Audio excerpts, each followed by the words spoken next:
When ageism catches up to you.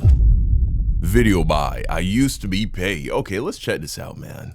This is about Lil Uzi Vert. And in this video, we're going to be talking about Lil Uzi's ageism catching up to him. Gen Z is a very ageist generation. Facts. We hate all things that are old. Facts. In Gen Z, if you are over the age of 20, you're ancient, bro. Like, you might as well just get ready to go ahead and get in that box and go 6 feet under, because your life is over once you hit 20. Like, you ever see those videos of those, like, kids or those basketball players in college when they're like, how old do you need to be considered to be old nowadays? And they're like, ah, man, 24. Yeah. You know, what year do you need to be born in to be considered old? And they're like, 2003. And it's like, what? That's insane to me, dude. It was so different for millennials. Like, we did not see someone in their 30s as being old. In fact, growing up, I heard terms like, 50's the new 40. You know what I'm saying? Like, people used to say shit like that. Older people, adults. Ooh, 60's the new 50. They'd say shit like that. We didn't think they were being cringe tryhards that were coping. We were like, yeah, people are living longer.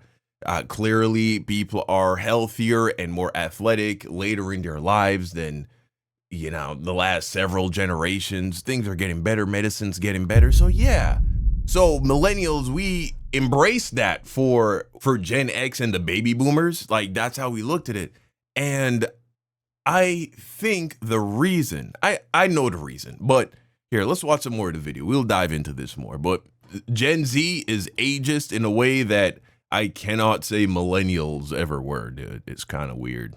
Like, what are you talking about? Like, on TikTok, you would think I'm the oldest man on the planet. I'm not going to tell you my exact age, but I'm in between the years of 20 and 26. And they always tell me to go start a family. You're unk now. Damn, let it shit. go, bro. You're not a kid anymore. Why are you making damn. TikTok? Like, you would think I'm the oldest person to ever step foot on Earth. For And even though right. Uzi he is a younger millennial, he acted just like this when he was on his come up. He would constantly talk about his age. He would talk about the difference between himself and the older generation of rappers, or the older generation. Cats to see what y'all really built. Hey, though. you heard me? I'm too really young. Friends Your off- fans gonna be disappointed. All the old guys. God He damn. would talk about how him and his generation are doing things differently, Fucking and he Uzi. heavily valued that youth. And he would say to all the older people, if you're not going to get with the program, then you just need to go ahead and get out the way. Right. Yet now, Uzi is of the age of the people that he used to call old. And I think that he's God actually in a very damn. interesting... Peep the forehead of doom. Sheesh. Yeah, that boy, that hairline creeping. Used to be real closer. That hairline creeping. Gone out to the corners too. Nah, bro, getting on that alien head diamond. Yeah, that alien head diamond. Sheesh, man.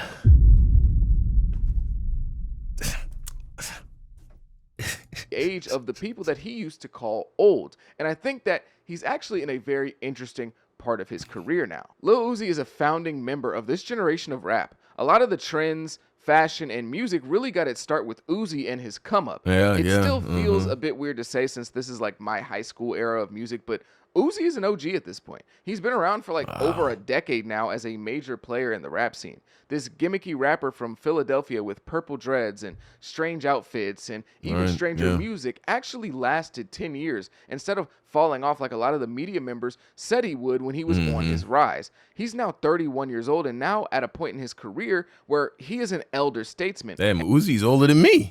I didn't even know that. Not by a lot, clearly though, like a year. And while I wouldn't say his career is in a complete state of flux, I didn't know Uzi was older than me. This whole time I thought bro was like at least several years younger than me. Oh my God. I can't imagine hitting these. The year he was hitting these, we were the same age. Whatever age that was, there was no way I was ever gonna be hitting these in pictures. You know? The fucking Hey, shout out to Uzi though. He's one of my favorite rappers.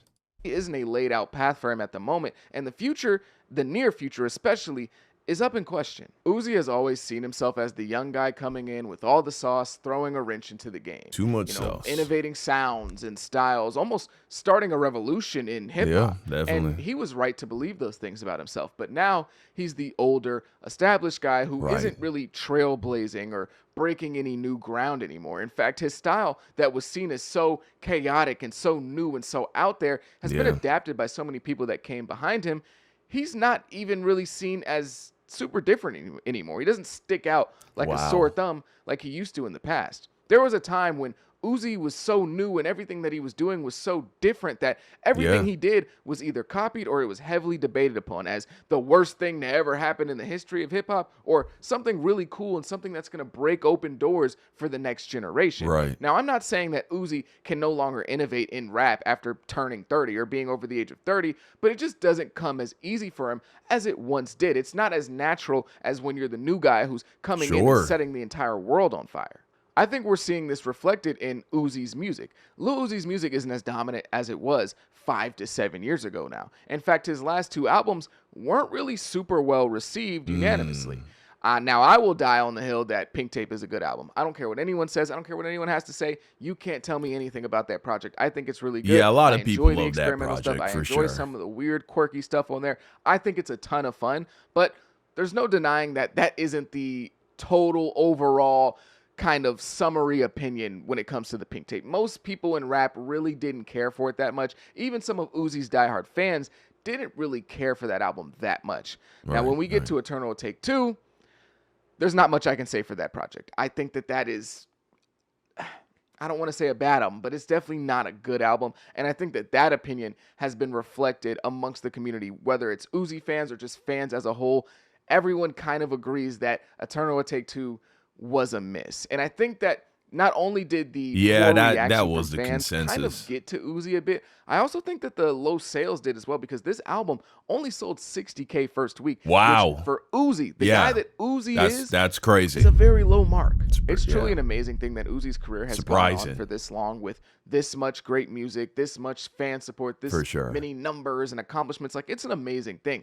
However, I don't think Uzi ever really thought of himself as like getting older and rapping. And I know that sounds weird because, like, you know, it was only 7 years ago, but still, when you look at the way that he used to talk or look at some of his old tweets, it was like he didn't picture himself rapping at 30 plus. Maybe he thought he would be full time doing the rock star thing, or maybe just moving on to a completely different venture in life. But he would tweet stuff like, oh, you know, if you're older than 25, then you're old, just accept it, or something like that. Or he would tweet things like, if you're 30 and up, you're lame. And now he is that 30-year-old lame person, I guess, according to his own words. I told a lot of people, there's a lot of people I never saw in person. I want to see how they look. And if you ask Uzi if he still believes that, do you believe, as a 31-year-old man, do you believe everyone over 30 is lame? I'm pretty sure he would say no. And that's what's awaiting all of you fucking Gen Zers and whatever's the gen after that, Gen Alpha, that are like, you're old, unk. You're old. You're above the age of 23, unk. Look, man, you gonna run into that shit way faster than you think, man. I'm telling you. Here's why I believe Gen Z is like this. And in a way, millennials most certainly weren't. And I'm sure every generation that came before probably was less ageist. I think ageism is getting worse and worse as time progresses. And this is why. We live here in the West. Our culture says that success essentially comes down to 2 things: money and status, right? You can put fame in that status category, but just being well respected or highly regarded in your community or in your professional arena, that counts as status as well. And so whenever you get to a point in life where you have a significant amount of money and you have a significant amount of status, well, then you've made it in life. You've accomplished, you've crossed the finish line, and all you can do from here is continue to build upon what you have, or you fall off or you go broke or whatever. Well, it used to be that the average person who ever makes it, they aren't making it until they're in their 30s, 40s, 50s, right? You didn't see a lot of people in their 20s for instance, having a lot of money and or being famous. You didn't really see that. You know, of course, you had your movie stars and your celebrities, but when I was growing up, when I was in my early to mid to late teens, who were the cool guys on TV and you know, in the movies? Who were the superstars? Who are the rappers? They were mostly guys in their mid to late 20s and 30s and up. That was it. And it was dominated by people in their 30s. And so that was what it meant to be a grown man, right? That's what it meant to be, oh, you're supposed to be in your stride in your 30s. You're not old in your 30s. You're not, now you're hitting your stride, right? Well, Gen Z and Gen Alpha, they have come up seeing people attain a lot of money and a lot of status while they're still teenagers. It's so common now. It's so common to have people under the age of 21 that are multi-millionaire influencers. Now, of course, still relatively rare for the whole population, but it's not uncommon at all, bro. You know what I'm saying? Getting millions of subscribers on you. People are doing it every day, and they're doing it as teenagers. And so that, I think, has lowered the bar in the minds of people who are in Gen Z and Gen Alpha of when you hit your stride, which is when you're a grown man. Sounds weird because, like, you know, it was only 7 years ago, but still, when you look at the way that he used to talk or look at some of his old tweets, it was like he didn't picture himself rapping at 30 plus. Maybe he thought he would be full time doing the rock star thing, or maybe just moving on to a completely different venture in life. But he would tweet stuff like, oh, you know, if you're older than 25, then you're old, just accept it, or something like that. Or he would tweet things like, if you're 30 and up, you're lame. And now he is that 30-year-old lame person, I guess, according to his own words. I told a lot of people, it's a lot of people I never saw in person. I want to see how they look in person. Like who? I don't know. All the old people. I want to see how they look, see how old they look. And it feels like in his career. You know why I think Uzi did this, though? Even though, I mean, he's literally older than me. The reason Uzi was always making these taking these shots about saying old people this, old people that, is because Uzi, his sound was so new and innovative. A lot of the old heads in rap were constantly giving him shit. You know what I'm saying? Talking about the way he dressed, the way he carries himself, the way he raps, calling him a mumble rapper, and, you know, it's too much auto-tune, da-da-da. And so Uzi said, well, what's one thing I can fire back at these people to say, fuck you? When you call somebody old and you're a lot younger than them, it's a good dig if they buy into it, which most people do buy into the words of other people. But it's like, fuck, I'm getting old, right? Shit. It's like when you make fun of a bald person for being bald. It doesn't matter how long a nigga's been bald, bro. You call attention to his bald head, there's something there because he wasn't always bald. It's the universe reflecting back to us the fact that we all know we're gonna die, bro. That's what it is. That's what it is, bro. It's knowing you're getting closer to your expiration date. And that's not a good feeling. That's not good. What comes next? A lot of people don't know. A lot of people think they know. But they don't know. So I think that's why Uzi was using the whole "you're old" thing so much. Just, it was the only tool he had, and it was an effective one for a lot of these old head rappers.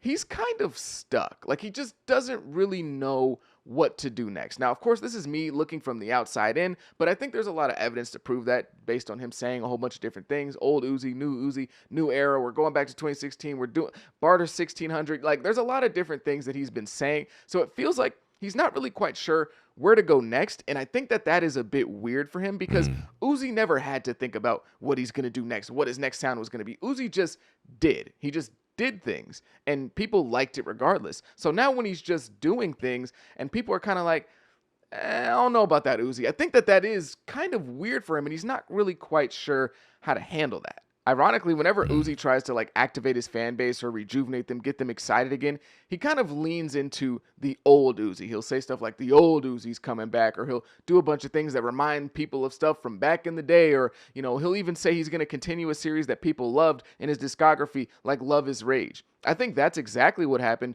with EA2. EA2 didn't really need to be a continuation of the original EA. It didn't really feel like it musically, at least to me. Now, of course, he tried to do some things with the aesthetics and, you know, trying to tell the story of now he's in the alien world and he's breaking out or whatever. But that album just didn't really feel like it needed to be EA2, besides nostalgia baiting fans, at least in my opinion. And sometimes he'll even like have his hair dyed purple again to get those 2016 vibes back and have the fans going crazy. When the last two albums came out and they weren't super well received, Uzi tried to like distract us. I don't really know how to describe it, but he's like immediately like, forget about that, I'm dropping new music. And he did that both with the Pink Tape and EA2. And he typically does it with like old music. He's like, yeah, guys, I'm gonna drop some Love Is Rage 3 for y'all. I'm gonna drop Love Is Rage 3, or I'm gonna...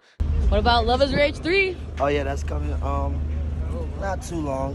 Like honestly, I know I usually be lying, but a couple months. Drop some stuff that sounds like old Uzi. Like, it's kind of like his tactic of like getting what I guess is the heat off of him for dropping a project that a lot of people didn't like. When he dropped Pink Tape, and, you know, there was a lot of mixed reviews, a lot of people weren't liking it, some people were, he immediately came out and said, hey y'all, I'm about to drop Barter 1600, which was supposed to be his version of Young Thug's Barter 6, which is Young Thug's version of the Carter series from Lil Wayne, which, you know, it's a really long thing that just, you know what I'm talking about.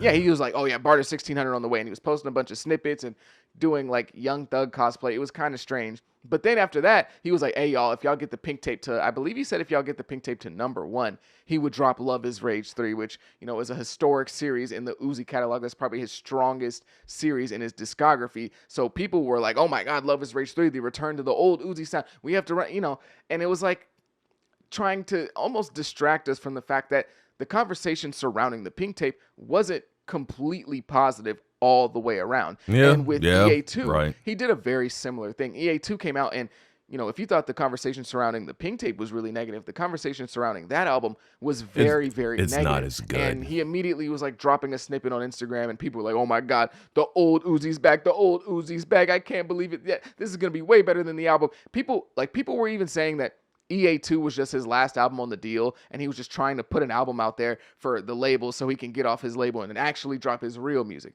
Whenever fans have to make up their own theory like that, especially they go to that theory and they say that this album was just a throwaway to get off the label, that's how you know an album was kind of bad. All right. Like, I'm not, you know, I love Uzi, and that's the only bad album in his discography, in my opinion. But whenever the fans are going out of their way and saying, yo, he dropped this album just to get off his label, it's a throwaway, don't even pay attention to that album, bro, it doesn't matter. Yeah. That's how you kind of know with the project. It seems like whenever Uzi feels like his music isn't landing the way he wanted, he kind of resorts to nostalgia bait. Not only is his music not being glazed, but it feels like he lacks a bit of confidence in what he's doing. For the Pink Tape, he didn't put out a single music video, and as soon as he got like 2 weeks away from the album, he completely stopped talking about it, stopped promoting it, stopped posting about it. It's like as soon as he drops and it's not loved, he tries to move on as quick as possible. Uzi is far from a lame artist, at least to me. He just now has to be a bit more intentional with what he does. Like he said when he was on the come up with these old guys who had been running around for a minute, they got to get with the program. Uzi is now the guy who might need to get with the program with some of these young guys. Uzi's at a very pivotal point in his career where a lot of people are doubting him, and the others are just hopeful that he can return to the musical dominance he once had. I think Uzi is an amazing artist, and if he locks in, he can awaken another prime. He'll pretty much always be relevant, but if he's still able to be a creative mind that people follow into his 30s, that would be super impressive. It is just but it shouldn't be, because your 30s is nothing. It's not like you're old. Fuck. Shit. Bro, just all the good art. So much of the good art. So much of the best shit that you have ever experienced came out of the minds of men in their 30s, but not just 30s, their 40s and their 50s, man. Like, you know what I'm saying? But this attitude that Gen Z has towards getting older, one, it's gonna bite you in your butt so fast, dude. So quickly. You know what I'm saying? Like, you're going to be in your like mid-20s and your 30s so fast. You know how have you even realized yet that time speeds up every year passes faster and faster? You've probably noticed that right now, right? Why? It's because as you get older, every subsequent year makes up a smaller percentage of your entire lifespan. And so when you were 6, a year felt like an eternity, right? Because when you were 5, it was literally 20% of your life was 1 year. By the time you get up to your late teens, your 20s, that shit starts to move, bro. I promise you, you're going to blink and be fucking 25, and then you're going to sneeze and be 30, bro. It is so quick, and it gets faster. Like, I'm already mentally preparing for, like, approaching 40 in a way. You know what I'm saying? Like, it's crazy when you're 20. You think 30 is so far away. I got so much time till I'm 30. Like, bro, I just turned 30, nigga. It's fucking the end of August. I'm about to be 31 in less than half a year. I felt like I just turned 30 yesterday. Literally. And so I'm already knowing, bro, going from 30 to 40 is going to feel like going from 20 to 24, bro. I'm already knowing. 20 to 25, maybe. It's crazy. It's crazy. But Uzi, he can have whatever he wants, just like all of us. If he wants to be a superstar, then that's who he just needs to choose to be. I mean, he is, of course, a superstar, but I mean, like, one of the hottest acts dropping music. You know what I'm saying? Like, #1, selling over 100,000 copies first week. Uzi, if he wants to be that, he just needs to choose to be that. You know, it's all a mental game, this life, my friends. It's all in your head.